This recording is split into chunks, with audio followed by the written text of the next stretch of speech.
नमस्कार, जय शिवराय शेतकरी मित्रांनो, मी मनोज इंगळे. शेतकरी बांधवांसाठी अतिशय दिलासादायक आणि महत्त्वाची अपडेट आहे. काल 24 फेब्रुवारी 2025 रोजी देशाचे लोकप्रिय पंतप्रधान नरेंद्र मोदी यांच्या हस्ते भागलपूर, बिहार येथून थेट लाभार्थ्याच्या बँक खात्यामध्ये डीबीटीद्वारे पीएम किसान सन्मान निधीच्या 19व्या हप्त्याचे वितरण करण्यात आले. आणि आता याच पार्श्वभूमीवरती राज्याचे मुख्यमंत्री देवेंद्र फडणवीस यांच्या माध्यमातून एक नवीन अपडेट नमो शेतकरी योजनेबद्दल देण्यात आली आहे. आणि आता ही अपडेट काय आहे याबद्दल सविस्तर जाणून घेण्याचा आपण प्रयत्न करणार आहोत. तर चॅनलवर नवीन असाल तर चॅनलला सबस्क्राईब करा, तसेच समोर येणाऱ्या बेल आयकॉनवर क्लिक करा, जेणेकरून तुम्ही आम्हाला सबस्क्राईब कराल.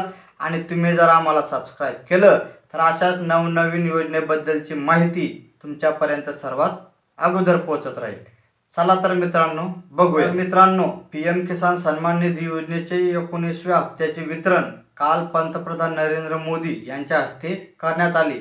याच पार्श्वभूमीवरती बोलत असताना राज्याचे मुख्यमंत्री देवेंद्र फडणवीस यांच्या माध्यमातून सांगण्यात येत आहे की जसे केंद्र शासनाच्या माध्यमातून पीएम किसान सन्मान निधी योजनेअंतर्गत वर्षाला 6,000 रुपये आणि राज्य शासनाच्या माध्यमातून नमो शेतकरी महासन्मान निधी योजनेअंतर्गत वर्षाला 6,000 रुपये असे वर्षाला एकूण 12,000 रुपये शेतकऱ्यांना दिले जात आहेत.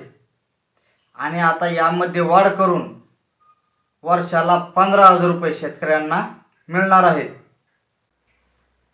3,000 रुपयाची वाढ करण्यात येणार असल्याची माहिती मुख्यमंत्री देवेंद्र फडणवीस यांच्या माध्यमातून देण्यात आली आहे. आणि नमो शेतकरी महासन्मान निधी योजनेचे पैसे लवकरच लाभार्थी शेतकऱ्यांच्या बँक खात्यामध्ये वर्ग करण्यात येणार असल्याची माहिती त्यांच्या माध्यमातून देण्यात आली. आपण या संदर्भात एक अपडेट घेतली होती की पीएम किसान सन्मान निधी योजनेचा हप्ता मिळाल्याच्या नंतर जवळजवळ 8 ते 10 दिवसांमध्ये नमो शेतकरी महासन्मान निधी योजनेचा हप्ता शेतकऱ्याच्या बँक खात्यामध्ये वर्ग करण्यात येऊ शकतो. कारण पीएम किसान सन्मान निधी योजनेची जी यादी असते राज्यातील शेतकऱ्याची, तीच यादी कृषी विभागाला पाठवून कृषी विभाग त्या शेतकऱ्यांना हे पैसे वितरित करत असतं. आणि आता या नमो शेतकरी योजनेमध्ये 3,000 रुपयाची वाढ, म्हणजे पहिले 6,000 रुपये आणि आता 3,000 रुपयाची वाढ 9,000 रुपये असे एकूण 15,000 रुपये, म्हणजे पीएम किसानचे 6,000 रुपये आणि नमो शेतकरी महासन्मान निधी योजनेचे 9,000 रुपये असे वर्षाला शेतकऱ्यांना 15,000 रुपये आता मिळणार आहेत. तर मित्रांनो, ही होती आजची महत्त्वाची अपडेट.